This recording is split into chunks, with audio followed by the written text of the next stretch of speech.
Hello, everyone. Welcome to Reservations. We're your host. I'm Rain Whalen. And I'm Jeremy Blair. Hey, buddy, how was your spring break? Oh, it was pretty good, bro. Yeah. Ashley and I went to Kerrville. Oh, that's right. Yeah. How was it? It was for your anniversary. Yeah, it was good. We went to this place called Squeeze Inn for brunch. Oh, God, love brunch. I know, bro. They had some pretty tight mimosas, but they were super strong.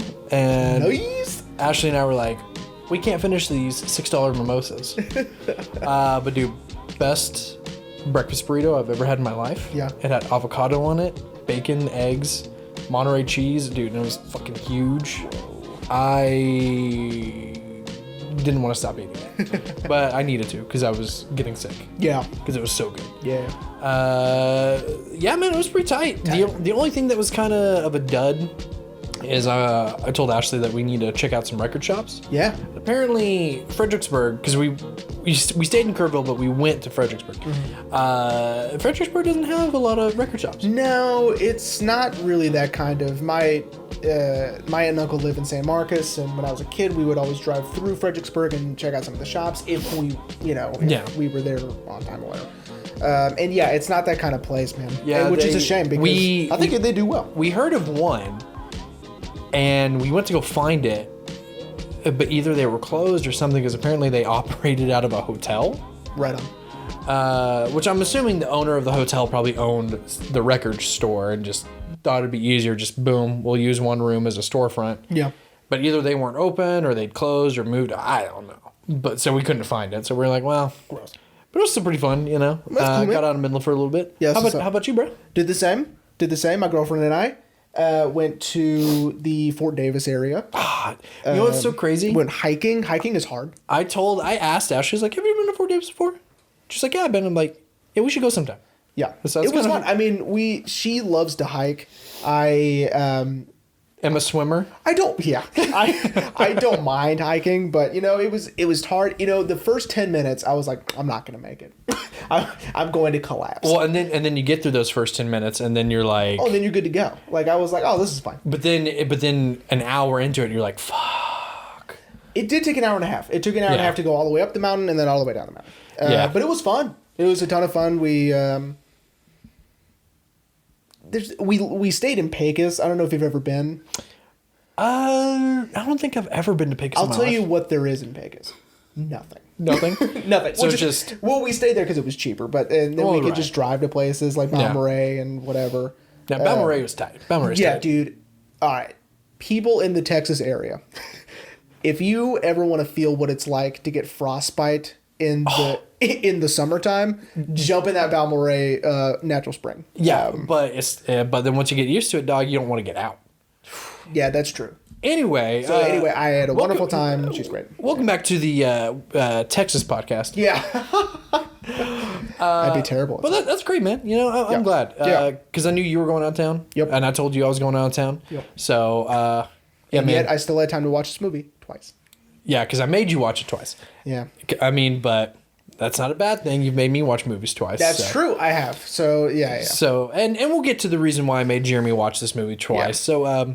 So if you didn't watch last week or listen, sidebar, I was really proud of last week's episode. Were you? It came out so well. Yeah. I don't know, something about it. I was like, man, we were hitting it really well. Yeah. It was a good episode. It was a dope episode. I mean, it's a great movie. Great sode. Great. Yeah. You don't abbreviate sode? Sode. Oh, we should get shirts made like great sode? Question mark? Great sode? Anyway, so if you watched and listened last week, we are discussing the second film from my favorite director, Kevin Smith, Mallrats. I'm pretty sure I mentioned it during the Chasing Amy episode. I don't remember. I probably should have listened to that episode to see what Was that this season or was that last season? It was last season. Oh, thank God. I was like, that's too much Kevin Smith. No, that was last season. Okay. That was last season. Because we weren't doing video yet. We still had the old setup. So that was last season. Right. I should have listened to it just to make sure if I hit on anything that I've already talked about. Mm-hmm. But, so this was his second movie. Yeah. And after it came out, he was pretty convinced my career's over. Because as I'm pretty sure we talked about in the Chasing Amy episode, Clerks was his first movie. Yeah. And he had unprecedented success. Yeah. For a first-time filmmaker, and on the budget he had, unreal success. Yeah. And so he decided to follow that with this movie. A studio. A studio, too. yeah. I mean, it's... Gramercy Film Pictures. Yeah. Which is, I think, now defunct. Yeah, and Universal bought it, at least for the distributing rights. Mm-hmm. I don't know about the theatrical release, but I think it was the theatrical release. Universal picked it up, and which is a huge deal. Right? Oh, yeah. And and the movie was not well received. And Kevin was like, well, I had a good run. I have a theory. Yes. It's sillier. It is. It's sillier. Yeah, right? you know, Clerks is funny, but it's more... It's a little more down to earth. Yeah. This one had Wile E. Coyote blueprints. Yeah. Which is one of the things that I like about this movie is that it has the Wile E. Coyote that made me laugh, right? Did you like on the Arrow release? Because you went and bought this. Yeah, Did you like that you got the blueprints? Yeah, I did. I was like, that's one of the things I actually like about this movie is the silliness of that. And then the Operation Dark Knight, and Operation... and and there's like Victory Dance, and there's, it was just, I mean, it's silly, and it's funny. And, I would agree that you had a comedy that was more... pretty much realistic, a very realistic comedy in the lives of these two clerks. Right. And then you had this comedy that was... It's a little more over the top, especially with the characters therein. Like the 15-year-old that's writing a book. on male sex drive. Yeah. Like that's less than realistic, I would think. Yeah. And so, right. I mean, so it's a little over the top. I get why people didn't... like it gravitate it, yeah. Yeah. But to Kevin's success, luckily he did not give up.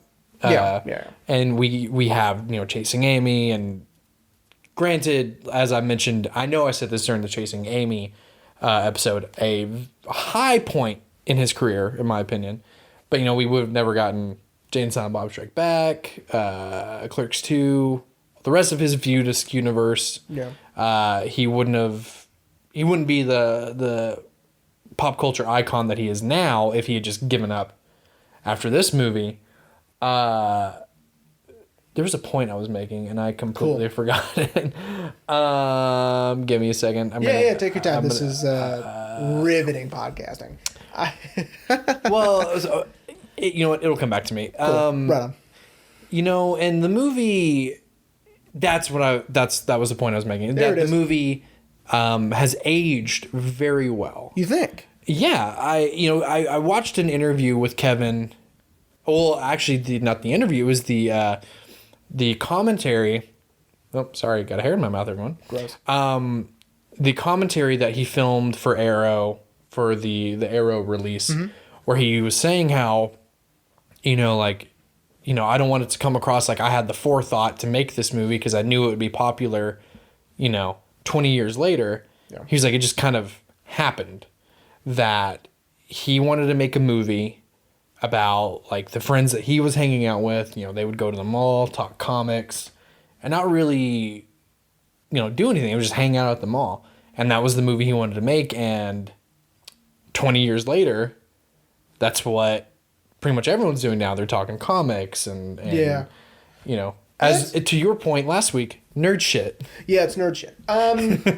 Now, okay, this brings up a good point because this is a cultural thing, I think, or a regional thing. Okay. But where we live, if you're over the age of 17, you don't hang out at the mall.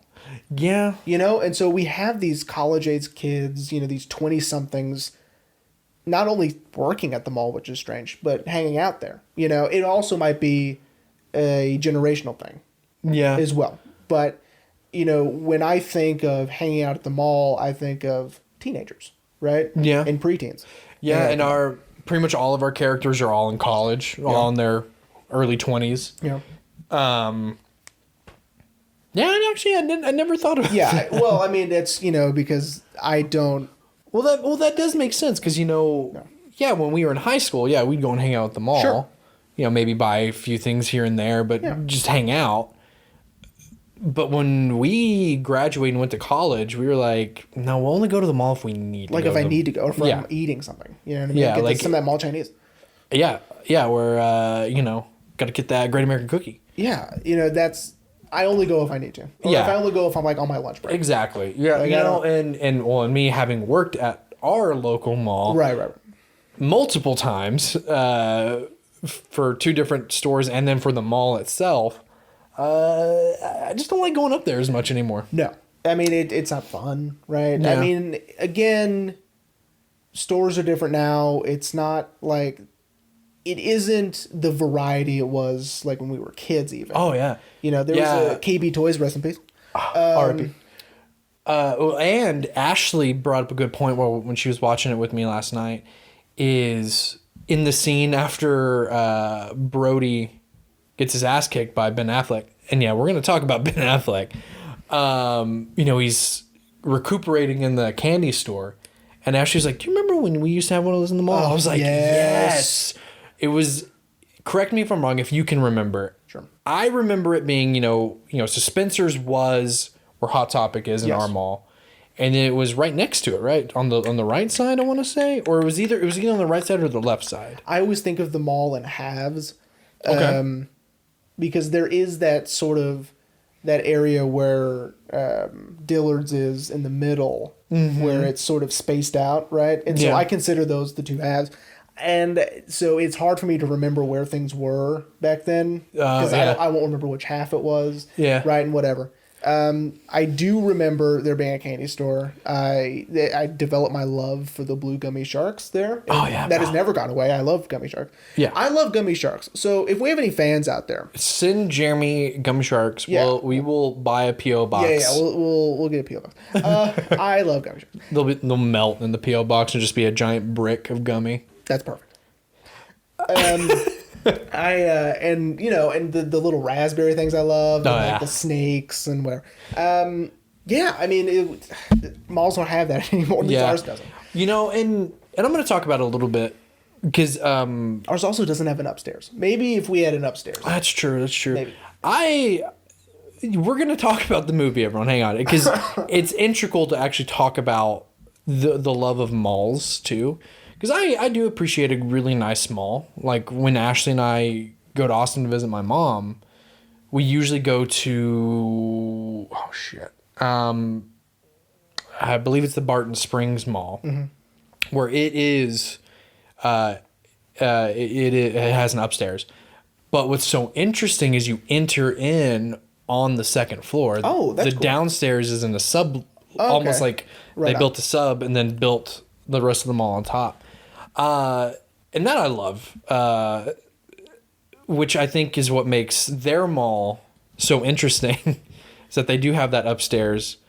Maybe it's a better place to hang out because there's more places to be, maybe. Again, we're speaking from I'm speaking from my experience being at our mall. Yeah, being at Midlands Mall. Yeah, which is lame. Sorry. Yeah. We don't even have a box lunch.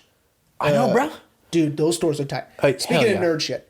Box lunch is tight. Yeah, that's tight. I've been to one of those stores. That was tight. I hooked my buddy Fern up with a dope ass pop figure from there. Boom. Box lunch. That's dope. Hey, box lunch. Give us free stuff. You know, Box Lunch and Hot Topic are the same company? I did not know that. Yeah, dog. Oh, man. You got your emos. And you got your nerds. Got your emos and your nerds. Well, now Hot Topic's catering more towards nerds. Wow. Emo nerds. Yeah. Anyway, so to the movie. Right. So that was something that was hard for me to look past because in my experience, people that age don't do that. Yeah. Well, and it's... But of course, people like Brody probably don't really care graduating. Aren't acting their age, right? Yeah. So that's, there's that aspect. Yeah, so I know in the Chasing Amy episode, we kind of talked about the universe that Kevin Smith has created.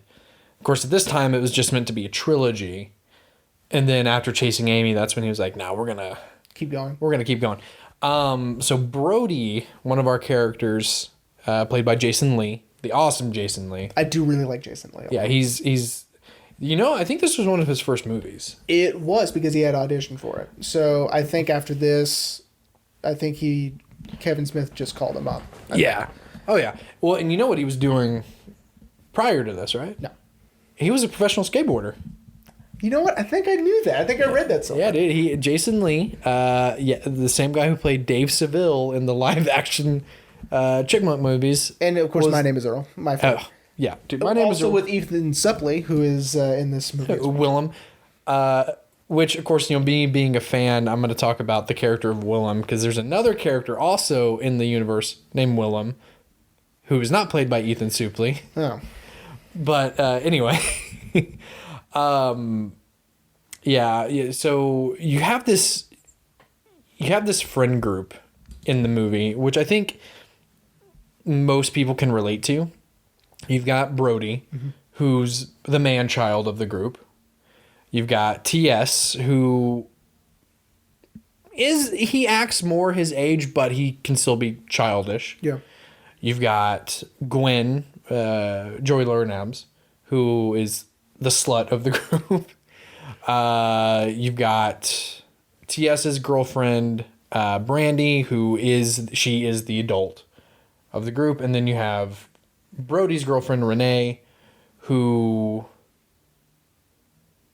Renee is a little harder to kind of place in like a specific, because she acts like an adult because she wants a more serious relationship, but she can be childish. I think she can be childish. I mean, especially when she attacks Brody's libido. I think all of them are sort of in this failure to launch stage, except for Brandy.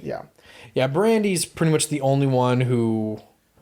And to Kevin's writing credit, really is the only one who's gonna do something with her life. Yeah. Everyone else seems to be kind of stuck. They are stuck. Yeah. And speaking of Renee, Shannon Doherty, that's a big get. I know, because she was still doing 90210. Yeah. Well, at this time, did you catch the? I did. Brenda, Dick. Because she was in 90210, which is at the time the biggest show on the planet. Yeah. I don't even think Tiffany Thiessen had come in 90210 yet. So I mean, this was like peak 90210, and you get Shannon Doherty in this movie. I think that might have helped get audiences in there. Yeah, they're like, Shannon Doherty was in this? Now, also, I mean, speaking from 2021 perspective, Michael Rooker's a big get too. Oh, absolutely. I'm a huge fan, as I was telling you off mic, of Henry Portrait of a Serial Killer, which he had done about, 7-8 years before this, which is a dope horror movie. I don't know if you guys like horror movies, but that's a good one. To any of our audience, to our Marvel fans out there, he played Yondu in Guardians of the Galaxy Volume 1 and 2. Yep. To our zombie fans out there, he was Merle in Walking Dead Season 1 and 3, right? Mm-hmm. And he was... For our James Gunn fans out there, he was in Slither. Yes, he was. And then more recently, I saw him in that Fantasy Island remake. Oh, that's about it. Which had it was a good concept, but it just was not executed properly. Just watch the show. Blumhouse makes so many good movies, and then they made that. Yeah. Anyway, but getting Michael Rooker, and as we're kind of talking about off mic, he looks strange the whole movie. That's because he shaved his head, and no one asked him to do that. Like, supposedly Kevin was like, yeah, he's kind of eccentric, and Michael was like, cool. I'm gonna shave my head for that then. And Kevin was like, you don't have to do that. Which gives the extended cut opening sort of a strange layer of surrealism, because there's another character in that opening who also has a shaved head. Mm-hmm. And they're sort of dressed similar, and it's like, what's going on? Yeah. Are they like in a cult? Like, or are they like, they like security? Like, what's happening? Is this just like the thing? Yeah. Now, so I want to talk about it because we kind of talked about it off mic. Yeah. This is the only of the original trilogy to not be filmed in New Jersey. Mm-hmm. I know we mentioned it in the Chasing Amy episode. The original trilogy was called the New Jersey Trilogy because Kevin Smith is from New Jersey. And takes a lot of pride that, yeah, I'm from New Jersey. Yeah. But from what I understand, why they couldn't film in New Jersey for this one was because the mall that they filmed that they loved. Yeah. They really loved the look of it. They loved the layout of it. And if I remember correctly, the original plan is they were going to kind of do some trickery to make it seem like they were in New Jersey, but the giant logo on the mall, they were like, there's no way we can get rid of that. Yeah. So they were like, okay, well, for this movie in my universe, they live in Minnesota. Eden Prairie, Minnesota. And the only reason why I know that is because the logo is Right. Eden Prairie Mall. Which coincidentally at the time of filming was the town over from when they were filming Fargo at the same time.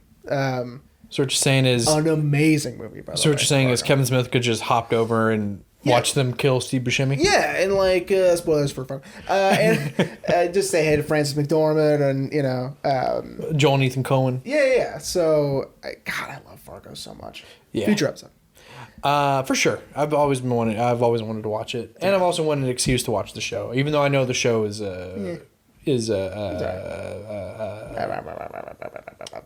Spin-off. No, each season is a different thing. Oh, yeah. It's anthology. Yeah, there we go. Oh, anyway, so we have for the first time one of these movies not taking place in New Jersey, but it fits in this universe that Kevin is making. Because it happens a week in Kevin's timeline. It happens a week, I believe, before Clerks. yeah. Because they mention things that happen in this movie in Clerks. Yes, so they mentioned the girl who has the aneurysm, and I don't remember if that was in the extended cut, because No. they didn't break up there. They broke up at the high school play or whatever the fuck that was. Which we'll talk about. This is why I made Jeremy watch the movie twice. Because I was Yeah. which I liked that the theatrical version had that because again that connects with Clerks and And then subsequent films that How far away is Minnesota from New Jersey? I'm from Texas, and I don't know the answer to that. I don't know. Okay. I would grab my phone, but it's over there. Because if this takes place around the same time, that means Jay and Silent Bob are traveling. Well, they travel a lot. Well, yeah, but I mean, like within a few days, just to stand in front of the Quick Stop and then to go hang out at the mall. You know what I mean? Yeah. So that's strange. But Well, I mean, like I said, they travel a lot. From the events of Chasing Amy, they leave and they go to where Dogma takes place. yeah, Because apparently Kevin Smith commissioned a spin-off comic where it follows them leaving the events of Chasing Amy and going into the events of Dogma. Then from Dogma, you've got Jane, Silent Bob Strike Back, where they're back in Jersey, but then they go to Hollywood, and then they do it again in the reboot. Then Clerks 2 is also in Jersey. I need this to be known. I hate the reboot. I hate it. No offense to my boy, Mr. Smith. I don't like it. Go ahead. Well, luckily, I'll never make you do that one. Thank you. We will do Clerks at one point. Okay, that's We're kind of we're working backwards. Yeah. We will do Clerks. Okay. But anyway, but yeah. So Kevin very early on was like, you know what, I'm going to connect all these films. Which I think just adds to this just funny thing that back in the 90s someone else was trying to interconnect movies.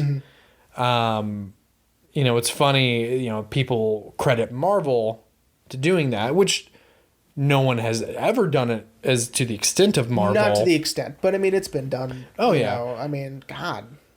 I mean, it's happened forever. Yeah, Kevin pretty much, with his latest movie, Jay and Silent Bob Reboot, he pretty much connected Zack and Miri Make a Porno,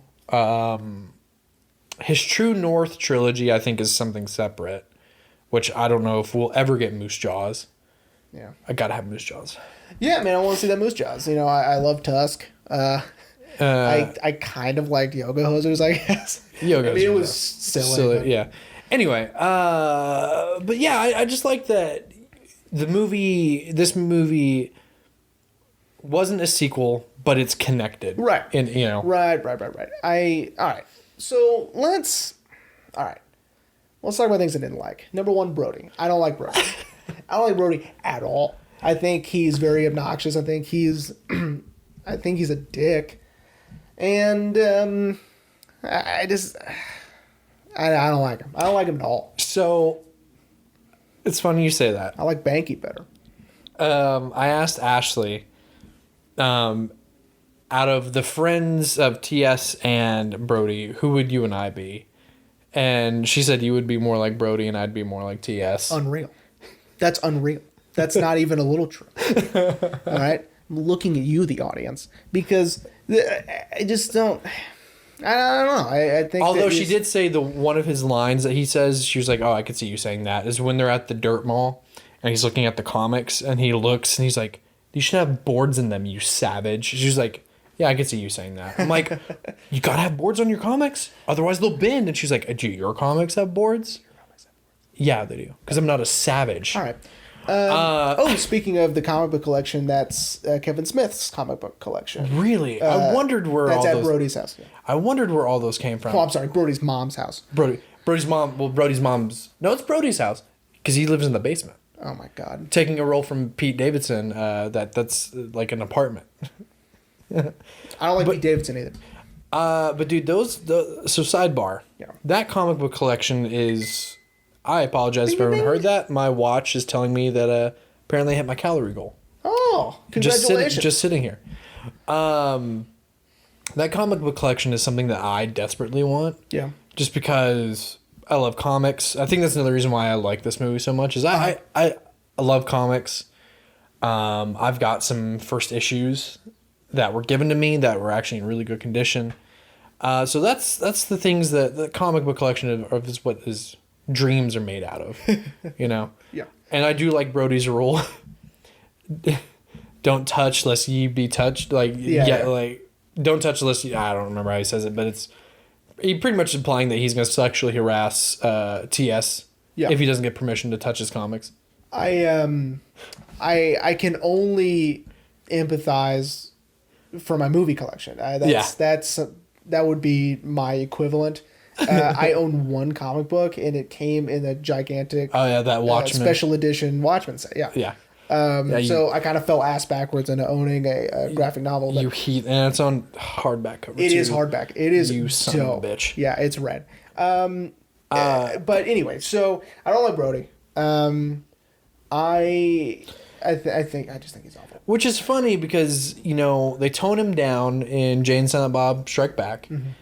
I mean, yeah, he's only in it for like 5 minutes, but he's, in my opinion, heavily toned down. And then in Reboot, he's almost acting his age. I'm sure Jason Lee's in his early 50s by this point, or at least late 40s. And when he plays Brody in the Reboot, he's playing him at his own age. Like, he's not super obnoxious or anything like that. Yeah, he was really obnoxious. I mean, Banky was too, I guess, but Banky was a little bit more. They're basically the same person. Yeah, they're basically Banky and Brody are basically the same person. By the way, inking is tracing.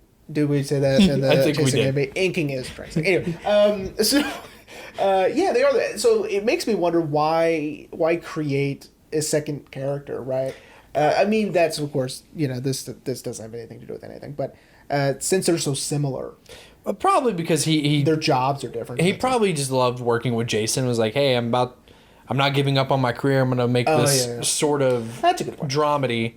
Do you want to be in it? And Jason was like, yeah, I'll be in it.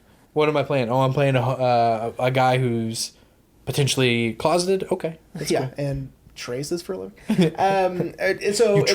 So Ben Affleck. Let's talk about Ben Affleck. Because Ben Affleck, yeah, very early in his career. Yes, this is after Dazed and Confused, which one of the many Dazed and Confused tie-ins to this movie. Yes, which, let's go and get him out of the way now. Sure. Joey Lorden-Adams, who plays Gwen in this one, she plays, I forget her character's name in Dazed and Confused. She literally has like 5 lines in the entire movie.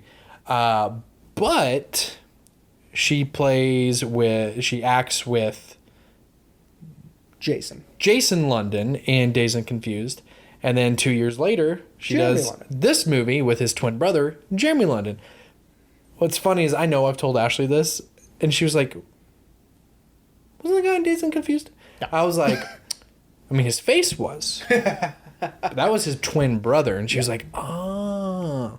Yeah. But yeah. Then it makes me wonder if they're from Texas because I think he only hired Texas. Anyway, it doesn't matter. Anyway. Listen, that's a Dazed and Confused episode, and we'll do that later. Oh, for sure. Yeah. 100%. But anyway, so that's where the Dazed and Confused connection ends. We got Ben Affleck, Joey Lorden-Adams, and then Jeremy London with his brother being in Dazed and Confused.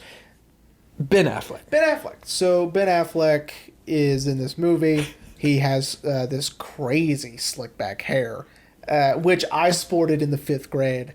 If I can find the picture, we'll put it on the website. Very, you know what it makes me think of? Yeah.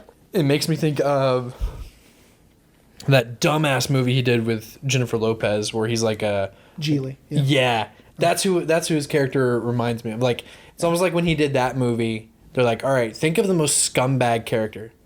Got it. The guy I played in Mallrats. Got it. Yeah, exactly. And he's gross in Mallrats. He's not in the movie very long. Yeah. It's more of a... I think Kevin just needed to write in an antagonist, so to speak. Yeah. And Brody wasn't enough. Mainly for Brody, I think, because his character mainly torments Brody. Because I would say the main antagonist of the movie is Michael Rooker's character. Yeah, that's true. And then LaForge. LaForce? Yeah, LaForce. LaForce, I recognize him. Yeah, he seems really familiar. Yeah, and I forgot to look up where he... You know what? Let's do that. I'll do that right now while you talk. So, things I liked about the movie. That's not what I said. I said things I didn't like about it. Honestly... From the first time I saw this movie to now, there's nothing about this movie I dislike. Mm-hmm. It's funny. We got Jay and Silent Bob. Really, the versions of Jay and Silent Bob that show up in the later movies. Because the first version of Jay and Silent Bob were more, it was unscripted. Kevin just let Jay just talk. As were this time around, I'm sure it was still unscripted, but Jay had more direction to go. Mm-hmm. Are you still looking him up? Yeah, he was in Gladiator. That's probably it. He's probably like a background. No, it's the main thing he's known for. No, he fought Maximus. Okay, yeah. I remember now. Oh, okay. He was in Gladiator. He fought Maximus. Anyway, he's from Austria. Yeah, and his name is a play on words. LaForce, the Force. Yeah. Okay, so what other things didn't you like about the movie? So, number 1, you didn't like Brody. No, not at all. That's it. No, I'm just kidding. I think I really do appreciate just talking, dialogue. I like dialogue a lot, which this has in spades, right? I think it's hard for me to relate to what's being said a lot of the time. I'm not that into comic books. I don't have the mindset of these guys, right? I do. Here's what I liked. Okay, tell me what you liked. That'll be easier. I love the idea of having a character struggle with something throughout the duration of the movie, which is Willem in the poster. Yeah. Right? He just can't get it. Which is funny because I asked Ashley, because Ashley has taken more psychology classes than I have. And don't you have a degree in psychology? I do. With posters like that, isn't it when I asked her and she was like, yeah, that's correct. If someone points out what you're supposed to be seeing, your brain pretty much tells your eyes like, yeah, there it is. Kind of. with those posters, if they really work, I've never stared at one. I've never looked at one. I've only looked at one for about 5 seconds and it hurt my eyes. So I was like, I mean, the color scheme, it has to do with, rods and cones. It has to do with the fatigue in certain parts of the eye if you stare at it long enough, blah, blah.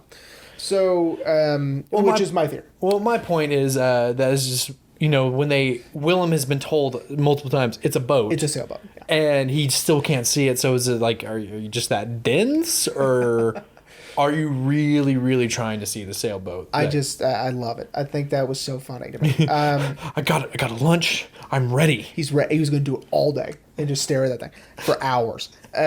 He says he does it every day, and that's what made me laugh. Is he does it every day, the same poster. So that made me laugh. Again, the silliness with Jay and Silent Bob, the very cartoonish Wile E. Coyote stuff that they were doing.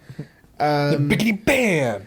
And I mean, of course, this is early in his career, right? No. But usually, Silent Bob breaks his silence for something, to say something of value.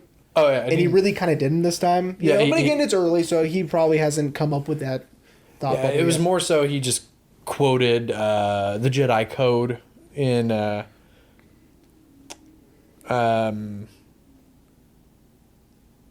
wasn't Empire.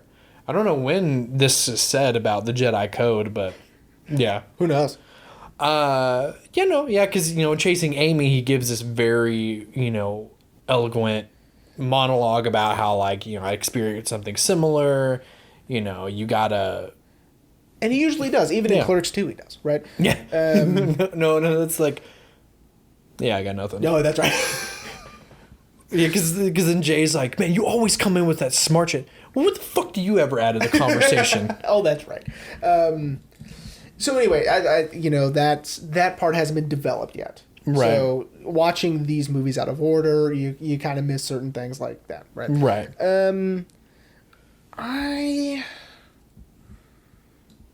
I guess I understand thematically and narratively why it needs to happen this way, but the whole dating game at the mall, I don't care. Yeah, it's that is a very weird plot point that Kevin establishes. And it's super important.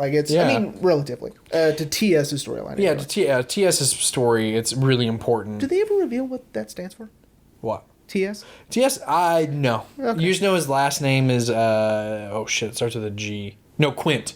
His last name is Quint, so TS Quint. Okay, so it's a first and middle name. So it could be Thomas Sam. I don't fucking Thomas Sam. Thomas Sam. You heard it first here. That's what it stands for. So I'm sure. So Kevin... I always, while watching this movie twice, I thought that that part just seems so out of place, right? And what are the odds, right? That they would film a dating game in a mall. That's true. Well, it's come to maybe that's not the weird part, because Tiffany went on that mall tour, right? Which they make fun of in How I Met Your Mother with Robin and her stuff. So malls used to be the place, which maybe this would make more sense if I grew up earlier than I did. That's true. I was born when this movie takes place. Right? Yeah. It takes place in 93. I was born in 93.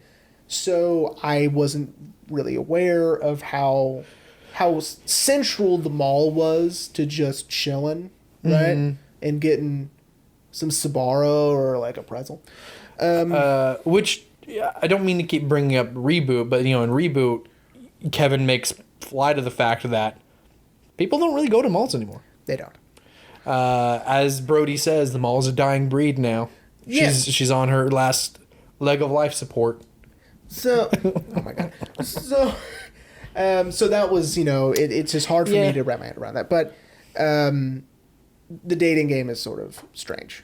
And of course, it may just be that, this movie is over the top, right? Mm-hmm. Like we had mentioned in the beginning. So, the characters are over the top. The the narrative is over the top. Yeah. Like going to see that three-nippled fortune teller. Which cracks me up every time because Brody is so into it. Then as soon as he sees the third nipple, he's immediately repulsed. Like, yeah, it's amazing he didn't hear about her having three nipples before that point because he knew who she was. And I'm pretty sure her poster, her poster just says topless. And another really big get, kind of, for nostalgia purposes, she was in Three's Company. Oh, yeah. With Suzanne Summers and John Ritter. R.I.P. All right. To John Ritter. Yeah. So for nostalgia purposes, that was cool. That for fans of Three's Company. So Jeremy. Yes, sir. So do you want to tell the audience why I made you watch the movie twice? So there is the theatrical cut, which Paul Dixon, who is an editor, probably for Universal at the time, or maybe a freelance that they hired to edit the film. This is the only movie Kevin Smith has not edited himself until 2005, when they re-edited the film and released it for the 10-year anniversary for the extended cut. And they added about 30 minutes. Yeah, so the extended cut of the film, if I remember correctly, was Kevin's original vision for the film. But as we were kind of talking about a little bit, when they showed this cut of the film to test audiences, they didn't really like the beginning. No.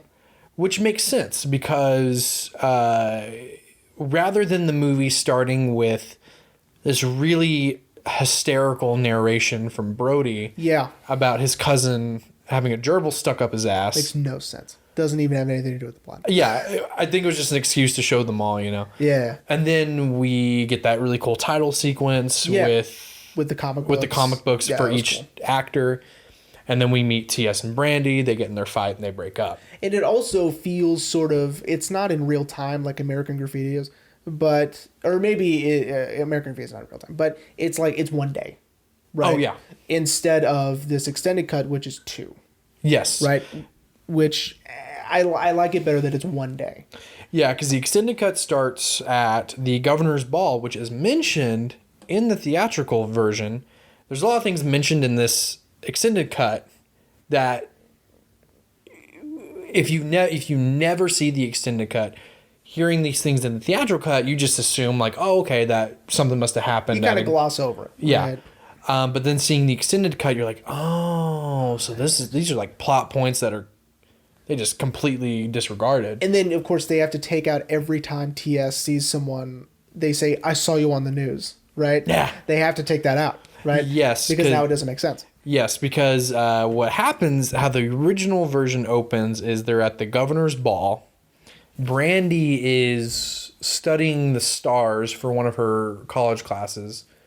And then TS decides it'd be a really funny idea if he dressed up in a Civil War uniform and scare her with a musket that has a blank in it. Yeah, and he accidentally shoots it off, which sends everyone into a tizzy that they think the governor is about to be assassinated. And I don't know why they were there. I don't know why the girl was there, but her father was there to get funding for the game show. For the game show, yeah.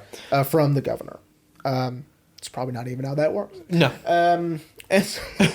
Which I don't know if Kevin Smith knows as much about local government politics like I do, which is none. So maybe he's just like, I don't know. Maybe he asked the governor for money. Who knows? But, in this original opening, T.S. is just such an asshole. He is, yeah. You're really not rooting for him and Brandy to get back together in the extended cut because he's a dick about everything. Yeah, he's really mean to her on the rooftop. Where in the theatrical cut, he's really sweet. All that's cut out. Yeah. Right. He's really sweet to her until she says the one thing about how she agreed to be on the game show, which I apologize if anyone can hear that. Our neighbors are loud. Don't really care. But we're going to keep going and just keep in mind that it's just our neighbors being loud. Yeah. Sorry about that. TS still, in the theatrical cut, TS still acts like an asshole, but you're still kind of rooting for him and Brandy to get back together. Yeah. Right. Oh, cool. They just dropped something. Jesus Christ. So yes, I agree. I agree that, I mean, I was completely apathetic to TS and Brandy's relationship from the beginning. As soon as the movie starts, again, because it sets up like this sort of, I don't know, not technically abusive, but I mean, not happy relationship that they're in. Yeah, kind of just a very, I'm trying to think of the right word, but they you can tell they've had fights in the past. Yeah. As were the extended cut. It's like, Brandy, why haven't you dumped him sooner? Right, exactly. And so then when they get back together at the end of the movie, you're like, of the extended cut, you're like, I guess they're gonna work it out. Like, I guess this is fine. I guess. As were the theatrical cut, you're like, yes, they got back together because he proposes to her on live TV. And so it's just interesting to see how Kevin's original vision was a good thing that people didn't like it. Yeah, I agree. Because I usually, I know we've probably mentioned on the podcast, when studios tend to interfere with directors' visions, things get cut out, things, get shortened. Perfect example, and I know you're probably going to hate me for it, but I think it is a perfect example. The Snyder Cut that's coming out. I don't hate you for it. I'll see it. Was, this week.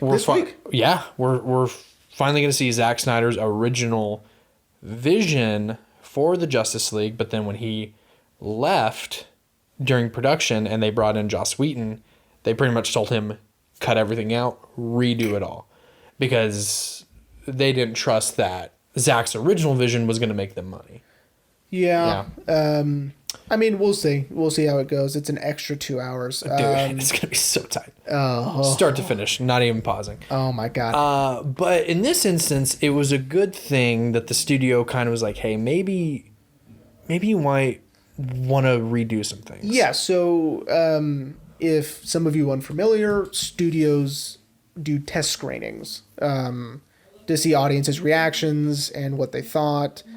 And they're rough cuts, right? They're not finished done, product. They're not done. And they're probably more likely free to get people to go. Yeah. I've never been to a test screening. I would love to go to a test screening. I think that'd be really cool. That'd be really cool. Yeah. But they get essentially what is customer feedback, which it depends. Yeah. Some movies... It depends. This one, I agree. I think this was the right call. That, it's like it doesn't really fit with the rest of the movie. Yeah, because the rest of the movie pretty much stays the same. It's almost a different movie. Like, in the very beginning to, like the night before and then the daytime. Yeah. It's two completely different movies. Yeah, like they cut out the whole thing about Brody telling the news that Brandy's dad's like a Satanist. And, yeah, I was like, that's just unnecessary, though. Like, yeah. So, like, I mean, I did like that this was Kevin's original vision for the movie. I do like that some Blu-ray distributors, like, for instance, Scream Factory, like if when they released Army of Darkness, they did the theatrical cut, the extended cut, and TV cuts, which is, I mean... Who would want to watch the TV cut? It's just cool that you get options, and it's cool to see what they cut out and for what reasons, right? Yeah, same with this one. Yeah, this one also has TV cuts. I watched like 5 minutes of the TV cut because I just wanted to see how censored it was. Yeah. Because they brought in someone else to redub a lot of Jason Mewes' lines. Because he was off. Supposedly, he never got a call, but this is during his real big like drug habit days, so he probably didn't even know that I was supposed to go in and redub my lines.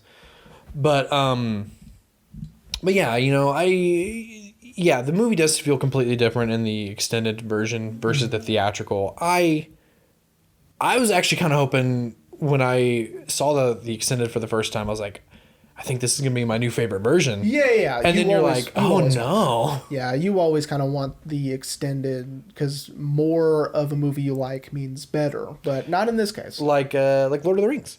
Like Lord of the Rings. You only watch the extended. Yeah, once you see the extended, it's over. You can't ever go back to the theatrical version. Unless you just want to sit there and point out what was cut out, which I've done. That would take you all day. I know. But yeah. In this case, I was like, man, I still love the movie, but I don't think I want to watch the extended version again. Yeah. So like when I rewatched it to have it fresh in my brain, I just put on the regular theatrical and had a grand old time. Yeah. Yeah. And, I think we should probably end this conversation with, we talked about Shannon Doherty's a big get. We talked about Michael Rooker's a big get. They got Stan Lee. Yes. That's a big get. So, again, for all of our Marvel fans out there, before Marvel was just kind of putting Stan Lee in all their movies, Kevin Smith was the first one to get him to do a cameo. And you know what's so crazy is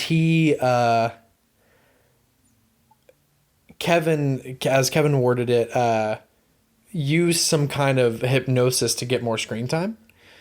Because apparently the original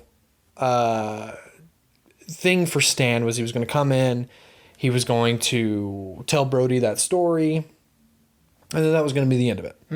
Mm-hmm. But Stan, and I legitimately believe that Stan was serious when he said this to Kevin. He was like, well, I really don't want to upset my wife with this story. Because he was really worried that he was going to upset his wife. So he's like, what if I talked to the other guy and told him how it was just a plot from a comic book? Yeah. And Kevin was like, yeah, absolutely. Like, he was like, sure. And then Kevin, years later, was like, he wanted more screen time. Which, it works, that he pulls TS aside and he was like, yeah, I think he bought it. I used the Vulture's soliloquy, And it's, it's so great to see Stan, and it's very surreal, this cameo, because it's one of the first cameos where he plays himself. Yeah, and it's it's sort of like it's set up like Stan Lee's in there signing comics. Mm-hmm. Like, we're not going to see him, right? Because we never go into the comic shop, right? Mm-hmm. And so it's like, oh, they're it's why there's a long line. That's a great excuse why, and Brody's freaking out.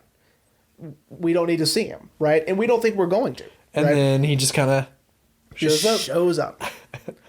I still love Brody's reaction when it finally clicks with him, like who he's standing next to. Oh my God! Yeah, and what's so crazy is with that one little cameo, Stan and Kevin built a really beautiful friendship together. And coincidentally, Marvel now says that Kevin Smith exists in the MCU with the Captain Marvel cameo, where Stan Lee's sitting there reading the Mallrats script. Yeah. So Marvel's pretty much saying that Kevin Smith exists in the MCU. That's cool. And, and it's... I love Stan Lee dearly, not just as a comic book reader, but as a person. He's such a great person. And coincidentally, one of his final appearances, not in-game, one of his final appearances was in a movie that Jason Mewes wrote and directed called The Method and the Madness, where it's a comedy where Jason plays himself, and the whole point is he wants to be taken as a serious actor. And he has Stan Lee show up in it, and that was actually one of Stan's last appearances. And it's...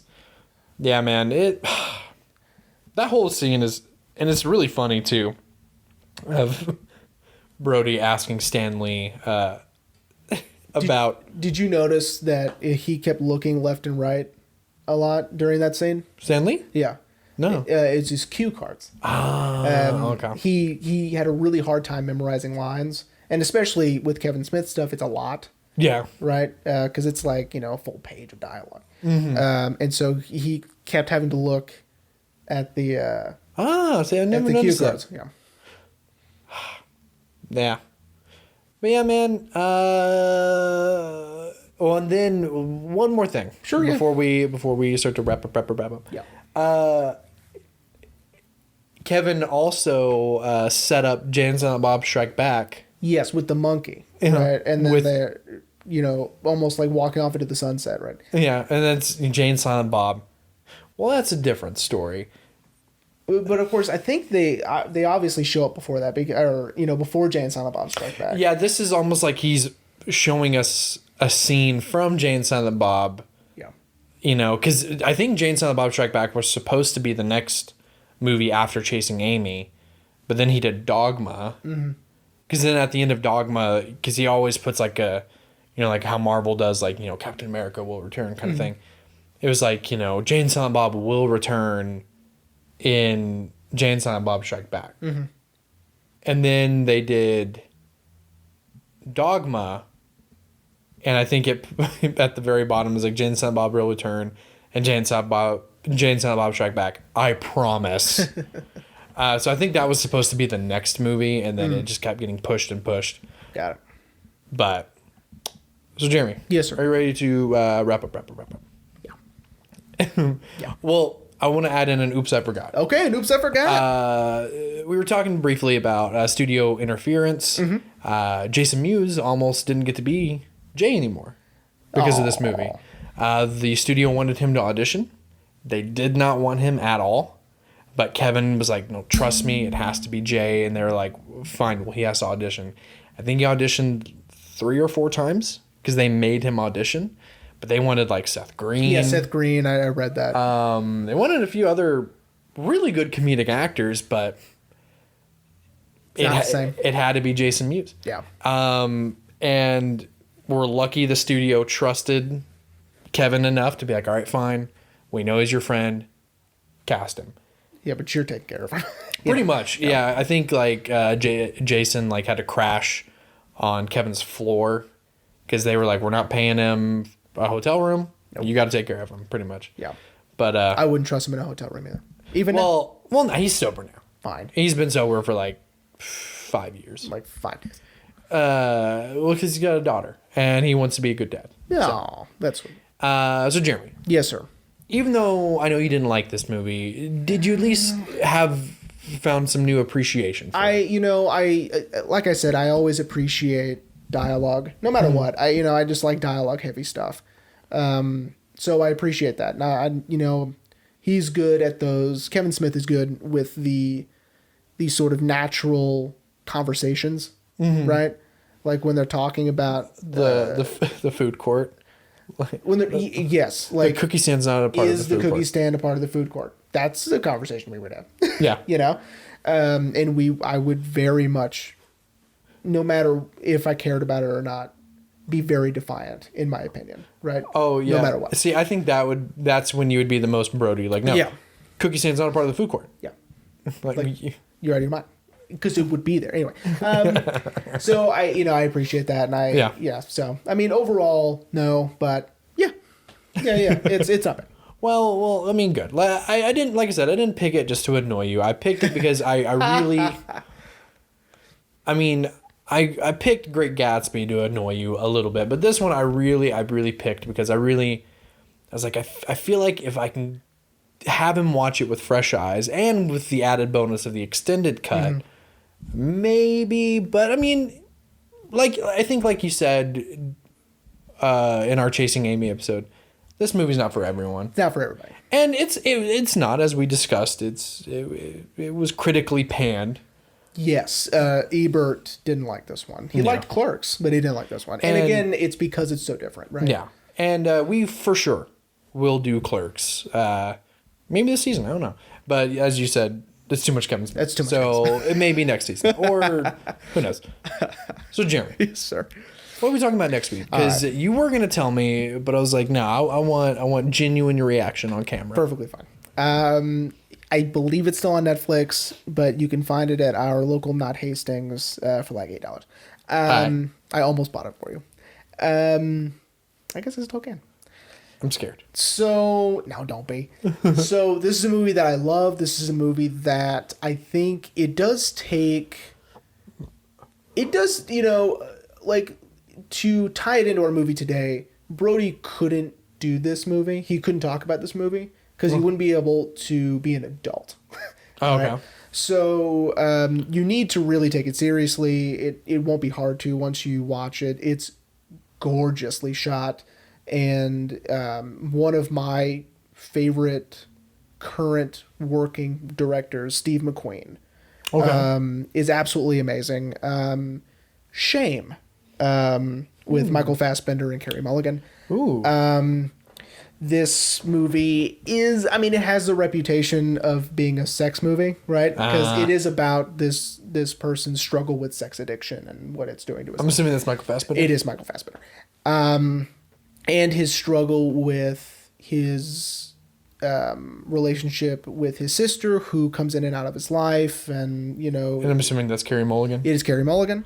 There are people you will recognize in this movie as well. I love this movie. I saw it years and years ago when it came out, and it's awesome. I mean, there are shots in this movie that you're like, that's so cool. Like, it shows a woman walking, or him walking across the room through the reflection of an earring on the floor. Oh, that's tight. And I mean, it's... Is it like the mirror shot from that one Jodie Foster movie? Where... I like Jodie Foster. Or with the aliens. First Contact.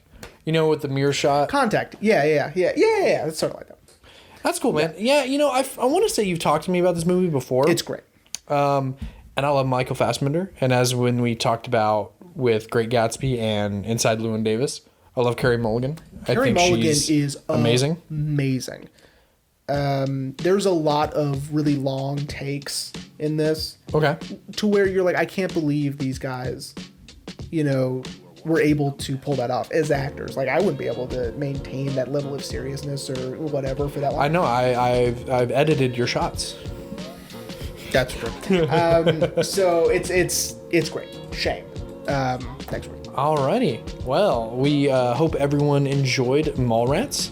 I think for the audio, we're going to play Suzanne in its entirety. Oh, okay, cool. Because I love Weezer. Weezer. Should we plug our YouTube exclusive? Yes. So if you listen to our Zodiac episode, we kind of mentioned a episode that's coming that's YouTube exclusive, where we interview a 5-year-old. It will be on YouTube, probably within the next week. We'll let you know on the Facebook page. Yeah, absolutely. And probably Instagram, whatever you... Yeah, we may not do another one of these, but it was still fun. It was for what it was. I mean, it went about as well as you'd expect. Yeah. But anyway, Jesus Christ. We hope you guys enjoyed Mallrats. Next week, Shame, and we will see you then.